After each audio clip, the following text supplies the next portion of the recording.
आज हम different types of जिन के बारे में इस वीडियो में बात करेंगे। पहले नंबर पर है घोल। घोल आकार बदलने वाले, नरभक्षी और खून पीने वाले जीव हैं जो इंसानों का मांस खाते हैं। घोल कई प्रकार के होते हैं। अरेबियन फोल्कलोर में घोल का उल्लेख है।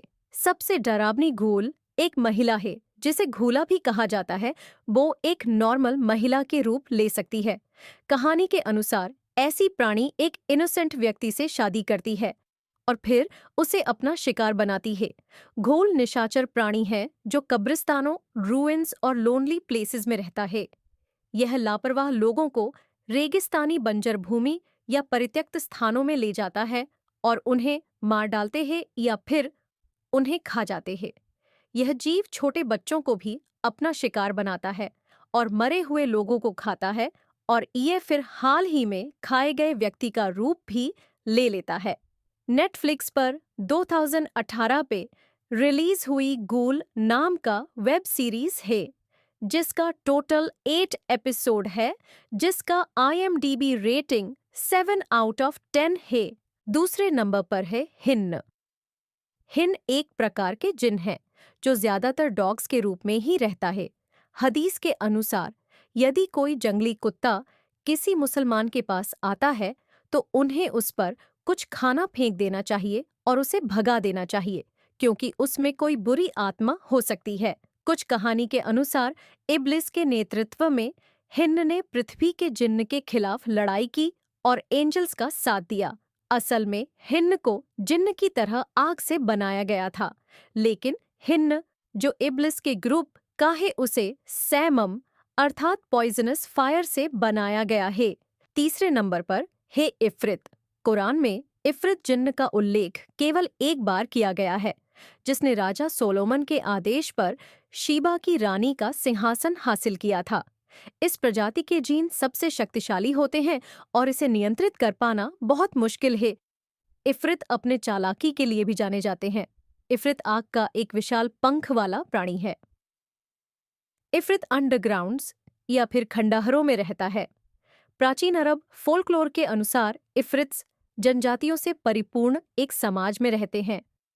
वे आमतौर पर एक दूसरे से शादी करते हैं, लेकिन वे इंसानों से भी शादी कर सकते हैं। इफ्रित को हथियार से मारा नहीं जा सकता, लेकिन काला जादू का इस्तेमाल करके उन्हें बंदी या फिर गुलाम बनाया जा सकता है। 2017 में आई परी ऑफ लिम इफ्रित जिनके ऊपर बेस्ड है। 4 नंबर पर है इब्लीस। इब्लीस को इस्लाम में शैतानों का नेता माना जाता है। कुरान के अनुसार इब्लीस को स्वर्ग से बाहर निकाल दिया गया था, क्योंकि उसने आदम, जो कि पहला इंसान था दुनिया का, उसके सामने झुकने से इनकार कर दिया था। स्वर्ग से निकाले जाने की कारण इब्लीस को शैतान के साथ कंपेयर किया जाता है।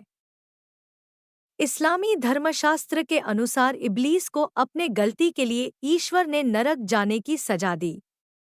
इब्लीस को लेकर 2 प्रकार के दृष्टिकोण हैं। एक के अनुसार इब्लीस एक देवदूत है और दूसरे के अनुसार वह जिन्न का पिता है। इब्लीस की उत्पत्ति के लेकर कई बातें प्रचलित है। जैसा कि कुछ लोगों का मानना है, इंसानों की तरह जिन्न को भी पृथ्वी पर भगवान की पूजा करने के लिए बनाए गए हैं, जो अच्छे और बुरे दोनों कामों में सक्षम थे। इब्लीस आग से बनाया गया एक एंजल था जिसे अजाजिल कहा जाता था। इब्लीस को अपने गलती के कारण स्वर्ग से बाहर निकाल दिया गया था। एक और कहानी के अनुसार इब्लीस एंजल्स में से एक नहीं था, बल्कि जिन्न का पूर्वज था।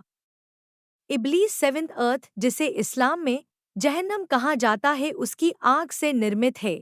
उसने हजारों वर्षों तक भगवान की पूजा की, जब तक कि वह 7वें स्वर्ग में स्वर्गदूतों की मंडली में नहीं पहुंच गया।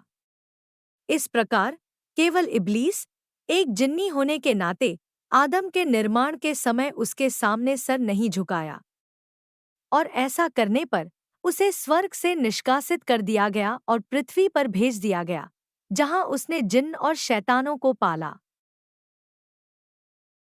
तो ये थी जिन्न के बारे में कुछ बातें। और ऐसी वीडियो के लिए मेरी चैनल को सब्सक्राइब जरूर कर देना।